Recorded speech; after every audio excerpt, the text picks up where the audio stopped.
Okay, I think we're gonna just keep it in this display just in case the system doesn't like it if I change things up. My name is Julius. Thank you for being here today. I'm here to talk about carbon dioxide removal. I'm a research scientist. I work on sustainability for data centers.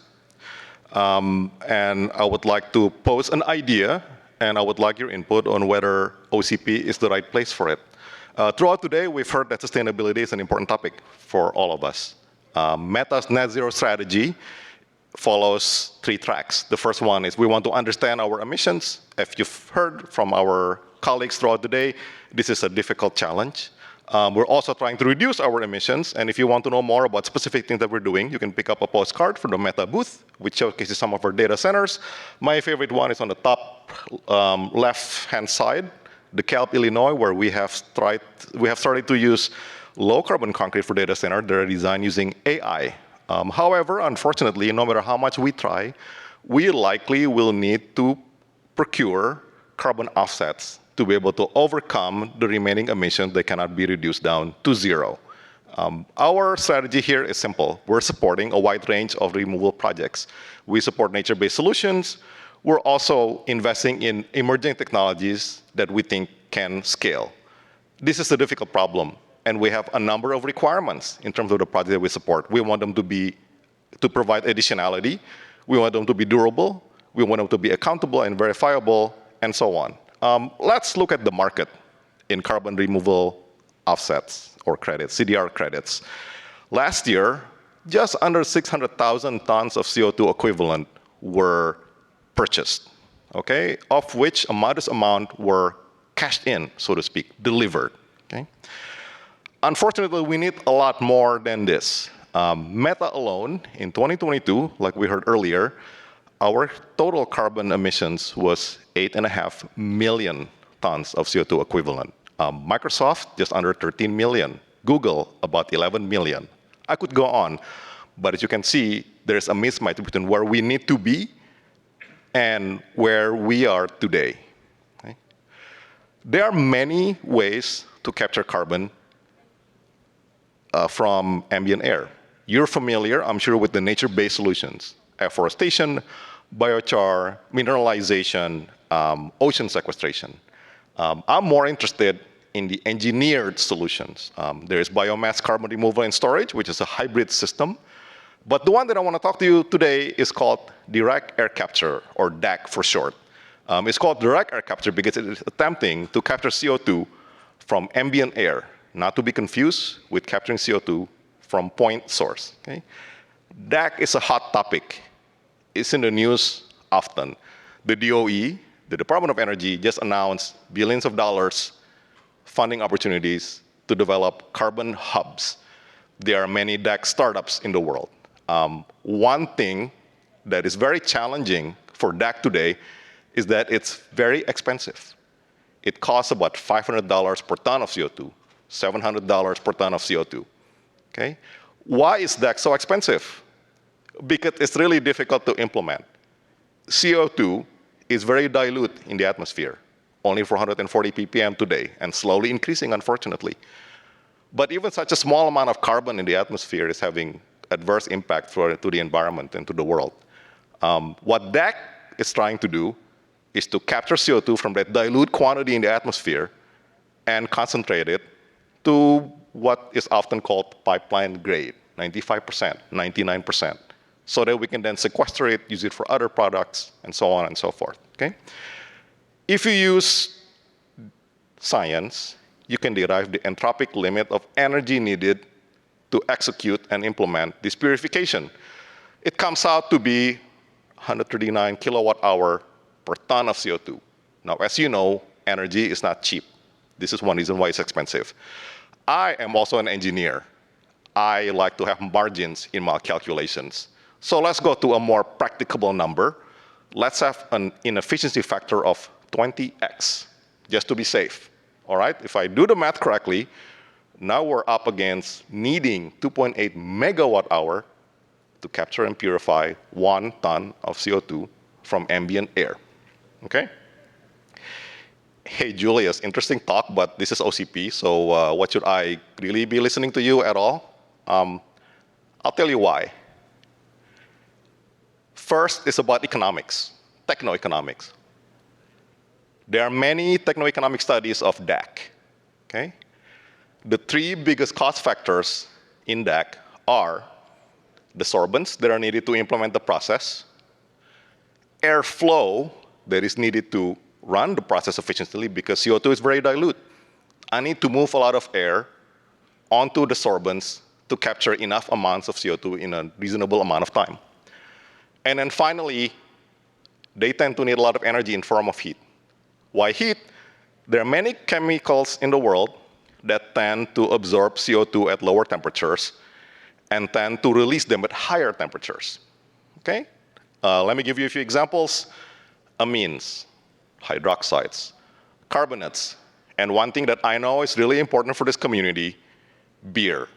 Okay, now you know why you want to keep your beer a little bit cooler so that the CO2 is not released from the beer. All right, thank you very much. I appreciate that. Okay, now let's look at the data center. What do we spend a lot of time engineering and operating? Fans, because we need to reject the heat from the IT servers to the air. And heat from the IT equipment and networking and power supply and everything else that are needed to run a data center. So here's an idea. What if we integrate DAC or come up with a DAC solution that could be integrated into a data center so that now we could leverage airflow that we already have to implement to operate the data center, and maybe we can use excess heat from IT equipment and the data center itself to be able to run the DAC process, okay? I'm not the first one to have come up with this idea. I'm sure many of you have. But here's a challenge to the community. We need a new approach, okay? The DAC players that you hear in the news, they are building standalone DAC systems. Standalone means that you pay for everything, every CapEx, every OpEx, every joule of energy that you consume. Because of that, they favor very high temperatures because efficiency curves tend to be quadratic. I go to higher temperatures, I become more efficient, I pay less for the joules of energy that I use to implement DAC. But if we could integrate DAC into a data center, if we can design it for integration, then maybe we can come up with a novel solution. So here's the challenge that I would like to get your feedback on. Is OCP the right home for this? Is open standard the right place for this? Because imagine if we could have such a solution. Wouldn't it be great if there were standards about how we can integrate into an air-cooled data center, a liquid-cooled data centers? What temperatures are needed? What kind of heat loops do I need to implement this into?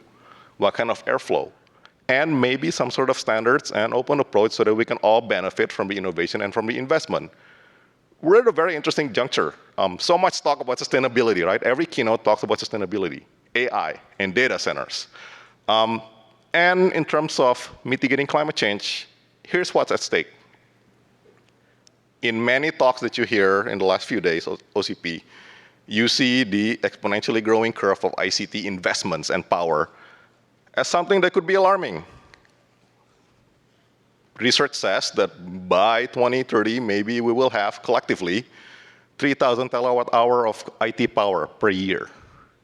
To cool that, we need to move 1 billion tons of air.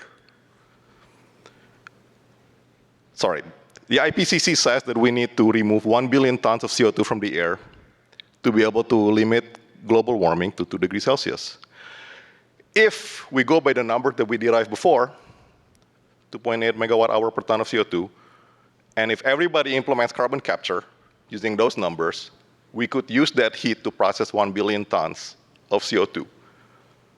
Because a lot of CO2 already flows to our data centers in order to cool the data centers, okay? Now, here's my call to action. We've started discussing this for real in the OCP Sustainability Project. We could do some things together as a community.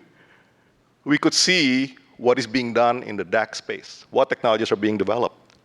We can try to understand what is the potential. Is this idea feasible? Could it make sense technologically and techno-economically?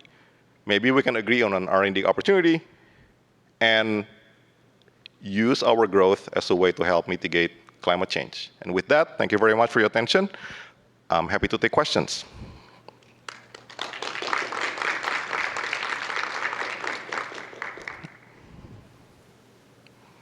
Yeah, I love the idea of the cross-pollination across OCP.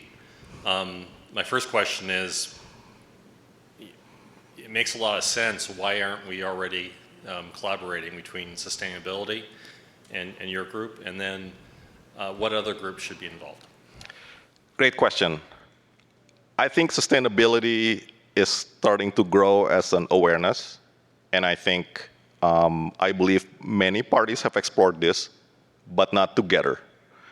And then the second part of this is that I believe the exploration have mostly focused on, here's a DAC system that we see out there in the news.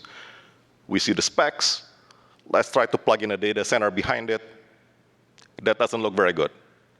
I think we need to go bolder, because instead of designing for efficiency, we need to design for integration. And that means instead of a DAC system that operates at high temperature for the sake of energy efficiency, deserve some rethinking where it may operate at lower temperatures to be able to integrate and leverage data center integration.